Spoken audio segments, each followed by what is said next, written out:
Ayan guys, yan yung gagawin ko ngayon. Kita nyo yung isa, yan yung isa. Halos magkapareho sila, di ba?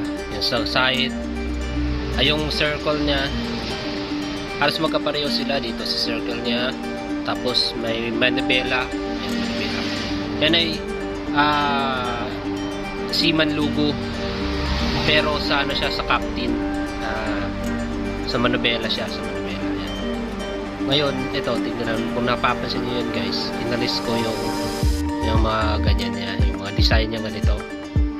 Kita nyo yan, design doon. Wala, di ba? Inalis ko. Gawa kasi, yung nagpa-order kasi niyan sa akin, iba yung gusto niyang design dyan. Gusto niya ng angkla. O kaya ngayon, lalagyan ko yan ng angkla.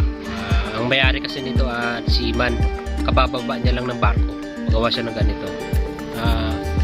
Ayaw niya ng ganun kasi hindi naman daw siya captain. Kasi ito sa captain yan. So, kaya ang gusto niya, angkla. Angkla ang ilalagay niya. So, paano? Gagawin ko muna.